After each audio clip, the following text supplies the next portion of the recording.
अक्सर जब हम तीन लोकों की बात करते हैं, स्वर्ग, पृथ्वी और पाताल, तो पाताल लोक का नाम सुनते ही मन में क्या आता है? शायद डर, एक अंधेरे भयानक जगह की तस्वीर, है ना? पर क्या सच में पाताल लोक बस इतना ही है? आज हम इसी सवाल की तह तक जाएंगे। क्या पाताल लोक वाकई बस डर और अंधेरे की दुनिया है, जैसा हम सब सोचते आए हैं, या फिर इसके पीछे कोई बहुत बड़ा रहस्य छुपा हुआ है? तो चलिए इस आम सोच को थोड़ा बदलते हैं, क्योंकि जानते हैं शास्त्र कुछ और ही कहते हैं।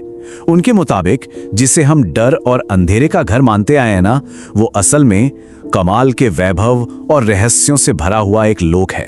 तो ठीक है, अब वक्त आ गया है इस रहस्य से पर्दा उठाने का। चलिए पाताल लोक की उन परछाइयों के पार झांक कर देखते हैं, जहां एक ऐसा साम्राज्य छिपा है जिसके बारे में शायद ही किसी ने सुना हो। पुराणों में बताया गया है कि पाताल लोक असल में एक नहीं बल्कि 7 हिस्सों में बटा है। ये हैं अतल, वितल, सुतल, तलातल, महातल, रसातल और फिर सबसे आखिर में 7वां लोक, जिसे कहते हैं पाताल या नागलोक। और सबसे हैरान करने वाली बात पता है क्या है? कि ये सबसे नीचे होकर भी सबसे ज्यादा शानदार और वैभव से भरा हुआ है। तो अब आते हैं असली जगह पर, नागलोक। सोचिए, एक ऐसी सोने की नगरी के बारे में जहां रोशनी के लिए सूरज या चांद की जरूरत ही नहीं है। क्यों? क्योंकि वो बेशकीमती मड़ियों की अपनी ही चमक से जगमगाती रहती है। जरा कल्पना कीजिए, यहाँ के महल सोने और जवाहरात के बने हैं, रास्ते चमकती हुई नागमणियों से रोशन हैं, यहाँ की झीलों में अमृत जैसा मीठा पानी भरा है, और तो और यहाँ वक्त भी हमारी दुनिया की तरह नहीं भागता, वो अपनी ही एक अलग धीमी रफ्तार से चलता है।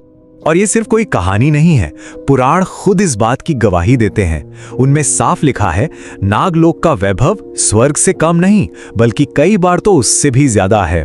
अब ये एक ऐसी बात है जो पाताल लोक के बारे में हमारी पूरी सोच को ही पलट कर रख देती है ना? अच्छा, तो शानदार लोक में रहता कौन है? नाग। लेकिन रुकिए, ये वो साधारण सांप नहीं है जिनके बारे में हम सोचते हैं। नहीं, ये तो कश्यप ऋषि और कद्रु की संतानें हैं। बहुत ही बुद्धिमान, दिव्य शक्तियों वाले जीव। एक तरफ इनकी पूजा होती है तो दूसरी तरफ इनसे डर भी लगता है। इनके बड़े बड़े राजाओं को देखिए, शेषनाग, जिनके बारे में कहा जाता है कि पूरा ब्रह्मांड उन्हीं के फनों पर टिका है।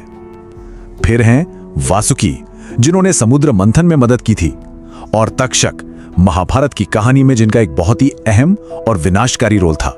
ये नाम ही नागवंश की ताकत और उनकी अहमियत बताने के लिए काफी हैं। तो इसका मतलब ये हुआ कि नागलोक सिर्फ एक आलीशान जगह नहीं है। नहीं, नागों का एक बहुत बड़ा मकसद भी है, एक ब्रह्मांडीय उद्देश्य। वो सिर्फ विनाशक नहीं है बल्कि इस ब्रह्मांड के संतुलन को बनाए रखने वाले सबसे जरूरी रक्षक हैं। और इस संतुलन का सबसे बड़ा प्रतीक कौन है? शेषनाग। कहते हैं कि वो अपने 1000 फनों पर पूरे ब्रह्मांड को संभाले हुए हैं। जब तक वो शांत रहते हैं, ये दुनिया, ये सृष्टि स्थिर रहती है।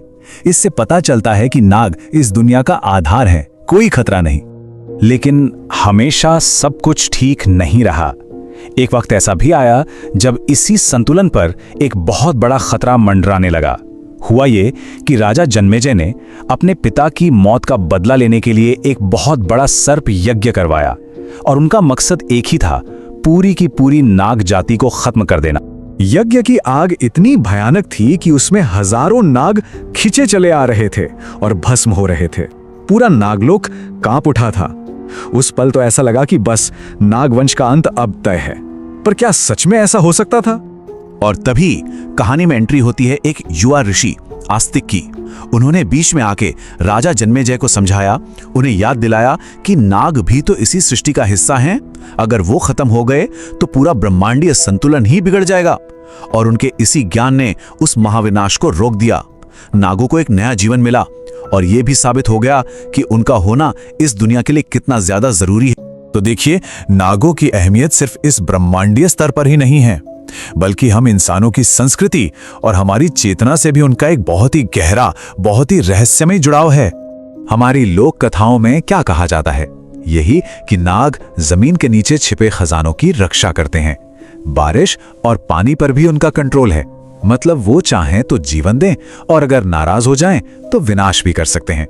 और शायद इसीलिए नाग पंचमी पर उनकी पूजा की जाती है और उन्हें मारना एक बड़ा पाप माना जाता है, ताकि प्रकृति का ये नाजुक संतुलन बना रहे। और ये रिश्ता तब और भी गहरा हो जाता है जब हम योग की दुनिया में उतरते हैं। जरा सोचिए, हर इंसान के अंदर एक जबरदस्त शक्ति सो रही है, ठीक एक कुंडली मारे हुए सांप की तरह। इसी को कहते हैं कुंडलिनी शक्ति।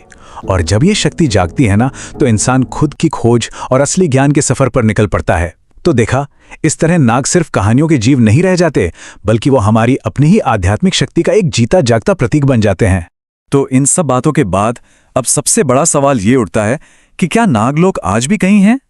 क्या ये कोई असली भौतिक जगह है जिसे हम ढूंढ सकते हैं, या फिर ये बस एक आध्यात्मिक एहसास है? देखिए, शास्त्र तो यही कहते हैं कि नागलोक को इन खुली आंखों से नहीं देखा जा सकता। इसे महसूस करने के लिए आध्यात्मिक नजर चाहिए। बहुत से बड़े बड़े योगियों और ऋषियों ने बताया है कि उन्होंने गहरे ध्यान में नागलोक को देखा है, उसके दर्शन किए हैं। इसके बावजूद हमारी दुनिया में कुछ ऐसी जगहें हैं जिन्हें नागलोक का प्रवेश द्वार माना जाता है। कौन सी हैं वो जगहें? जैसे हिमालय की गहरी गुफाएं, पाताल भुवनेश्वर, प्रयाग और काशी। माना जाता है कि ये जगहें उस रहस्यमयी दुनिया और हमारी दुनिया के बीच एक पुल की तरह हैं। तो फिर सवाल वही है, क्या नागलोक आज भी है? ये सवाल हमें एक बहुत गहरे जवाब की तरफ ले जाता है। शायद नागलोक किसी नक्शे पे मिलने वाली कोई जगह है ही नहीं। शायद ये चेतना का एक अलग स्तर है। तो आखिर में नागलोक का असली रहस्य क्या है? यही कि ये सिर्फ सांपों की दुनिया नहीं है, बल्कि ये संतुलन, चेतना और हमारी छिपी हुई ऊर्जा का केंद्र है। और शायद नागों का मकसद हमें डराना कभी था ही नहीं। उनका मकसद तो हमारे अंदर सोई हुई शक्तियों को जगाना है।